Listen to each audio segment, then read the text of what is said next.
বাংলাদেশের চলচ্চিত্র ইন্ডাস্ট্রি এক নতুন রূপ নিচ্ছে। প্রযোজকরা এখন সাহস করে বাজেট বাড়াচ্ছেন, নতুন ধরনের গল্প বেছে নিচ্ছেন, আর প্রযুক্তির দিকে এগুচ্ছেন ডিজিটাল ফরম্যাটে। আর এই পরিবর্তনের কেন্দ্রবিন্দুতে যিনি রয়েছেন, তিনি হলেন শাকিব খান। তিনি শুধু একজন নায়ক নন, তিনি এক ধরনের প্রতিষ্ঠান। কিন্তু হঠাৎ করেই ঘটল এমন এক ঘটনা, যেটা শুধু শাকিবকে নয়, গোটা ফিল্ম ইন্ডাস্ট্রিকেই প্রশ্নের মুখে ফেলে দিল। পরপর দুটি সিনেমা, বরবাদ এবং তাণ্ডব, ডিসিপি ফরম্যাটে পুরোপুরি লিকড হয়ে গেল। প্রশ্ন একটাই, এটা কিভাবে সম্ভব? আর বড় প্রশ্ন, কে করেছে এটা আর কেন করেছে? এটি বের করার চেষ্টা করব আজকের ভিডিওতে।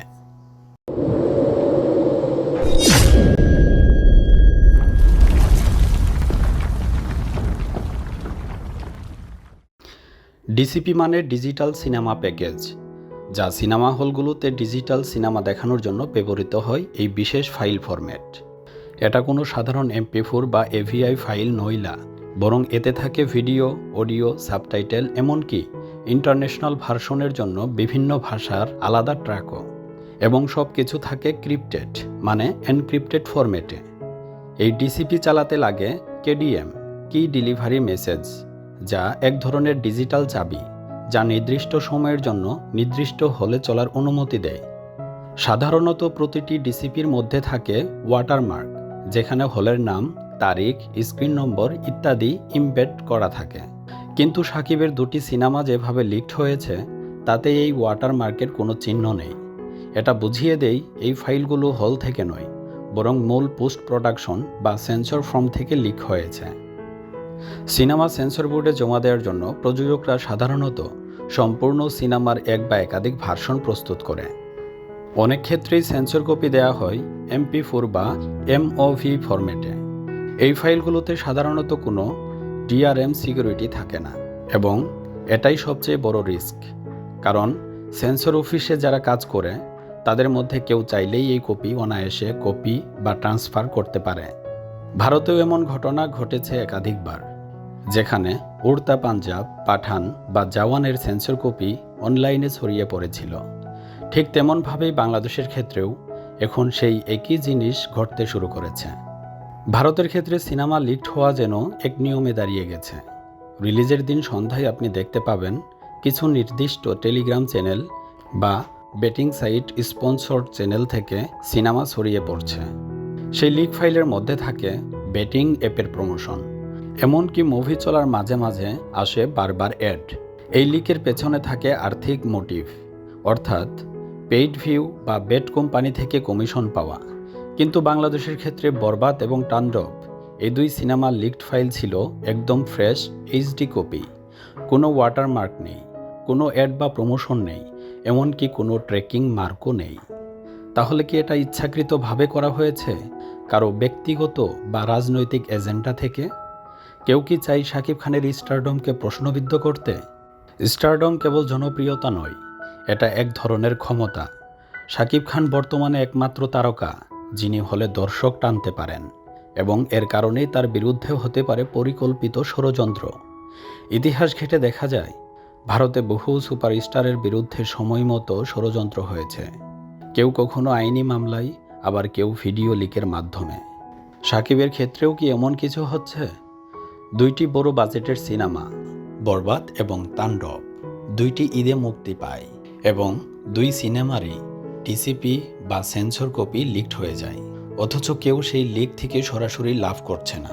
তাহলে উদ্দেশ্য হলো শাকিব খানের ইমেজ নষ্ট করা, যেন দর্শক বলে সিনেমা ফ্লপ। অথচ হলে যাওয়ার আগেই তো সবাই টেলিগ্রামে সিনেমা দেখছে, টিকিট কেনার প্রয়োজনই হচ্ছে না। ডিসিপি ফাইল কার কার হাতে থাকে ও কোথায় লিক হতে পারে, চলুন একটু প্রযুক্তিগত বিশ্লেষণ করি। ডিসিপি তৈরির পর মূলত ফাইল যায় পোস্ট প্রোডাকশন স্টুডিওর কাছে, যেখানে সিনেমার চূড়ান্ত এডিট হয়। এই স্টুডিওতে অ্যাক্সেস থাকে এডিটর, কালারিস্ট, সাউন্ড ইঞ্জিনিয়ার ও DI টিমের কাছে। তারপর সেন্সর বোর্ড, এখানে জমা পড়ে হাই রেজুলেশন কপি, সাধারণত পেন ড্রাইভ বা অনলাইন ক্লাউডে, কিন্তু এখানের নিরাপত্তা দুর্বল। তারপর প্রডিউসারের কাছে মাস্টার ব্যাকআপ থাকে ফাইল আকারে, কেউ অসতর্কভাবে শেয়ার করলে সেখান থেকেও লিক হতে পারে। তারপর ডিস্ট্রিবিউশন এজেন্সি, যারা সিনেমা হলের সাথে কেডিএম ও ডিসিপি পাঠায়। কখনো কখনো ইন্টারন্যাশনাল সাবমিশনের জন্য ডিআরএম ছাড়া ভার্সন তৈরি হয়।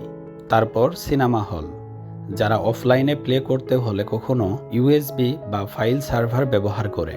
কিছু হলে পুরনো সিকিউরিটি ব্যবস্থায় ফাঁক থাকতে পারে। কিন্তু যদি ডিসিপি ফাইল হয় ক্লিন, হাই রেজলিউশন, কোনো ট্র্যাকিং কোড ছাড়া, তবে এটা সাধারণ শুধু 1 বা 2 নম্বর সোর্স থেকেই সম্ভব। বাংলাদেশে এখন সিনেমা ইন্ডাস্ট্রি উন্নতির দিকে যাচ্ছে, কিন্তু নিরাপত্তার জায়গায় আমরা এখনও প্রাথমিক স্তরে রয়ে গেছি। সেন্সর বোর্ডে জমা পড়া ফাইলের নিরাপত্তা বাড়াতে হবে। প্রোডাকশন স্টুডিওকে ফাইল ইনক্রিপ্টেড করতে হবে। ক্লাউড অ্যাক্সেস হলে তা নির্দিষ্ট আইপি বা ওটিপি লগইনের মাধ্যমে করতে হবে। ডিসিপি ও সেন্সর ফাইল সবগুলোতে ওয়াটারমার্ক যুক্ত করতে হবে। এমনকি অদৃশ্য ট্র্যাকিং কোড যুক্ত করাও এখন সম্ভব। ভারত, কোরিয়া, তুরস্ক এমন অনেক দেশেই এখন সেন্সর ফাইলে প্রত্যেকটি ফ্রেমে আইডি নাম্বার বসানো হয়, যেন কেউ রেকর্ড করলে তা বোঝা যায় কার কাছ থেকে লিক হয়েছে। বাংলাদেশেও এই প্রযুক্তি আনতে হবে এখনই। দর্শক যখন অনলাইনে ফ্রিতে সিনেমা দেখছেন, তখন হয়তো তিনি আনন্দ পাচ্ছেন, কিন্তু তার সেই ক্লিকের মাধ্যমে ধ্বংস হচ্ছে একজন অভিনেতার ভবিষ্যৎ, প্রযোজকের টাকা, টেকনিশিয়ানদের কাজের মূল্য এবং গোটা ইন্ডাস্ট্রির শৃঙ্খলা। আজ যদি আপনি 100 টাকার সিনেমা ফ্রিতে দেখে নেন, কাল সেই অভিনেতা বা প্রডিউসার 100 কোটি টাকার সিনেমা আর বানাবে না। সবশেষে প্রশ্ন একটাই, এই ঘটনা কি কেবল অবহেলা, নাকি পরিকল্পিত এক ষড়যন্ত্র যার লক্ষ্য শাকিব খান নামক প্রতীককে ভেঙে ফেলা? হয়তো কেউ চায় তিনি যেন আর শীর্ষে না থাকেন, হয়তো কেউ চায় হল মালিকরা বিশ্বাস হারাক তার সিনেমা নিয়ে, হয়তো কেউ চায় শাকিব ছাড়া সিনেমা চলে এটা প্রমাণ করতে। কিন্তু এই চেষ্টা শুধু একজন সেলিব্রিটিকে টার্গেট করে নয়, এটা বাংলাদেশের চলচ্চিত্র ইন্ডাস্ট্রিকে দুর্বল করার এক প্রচ্ছন্ন আক্রমণ। আপনি যদি চান বাংলাদেশি সিনেমা টিকে থাকুক, বড় হোক, আন্তর্জাতিক মানে পৌঁছাক, তাহলে ফ্রিতে লিফট সিনেমা দেখবেন না। হলে গিয়ে টিকিট কেটে দেখুন, অফিসিয়াল ওটিটি প্ল্যাটফর্ম ব্যবহার করুন। সিনেমা লিফট দেখার পরিবর্তে সেই ইউটিউব লিংক রিপোর্ট করুন, কারণ আপনি একজন সচেতন দর্শক।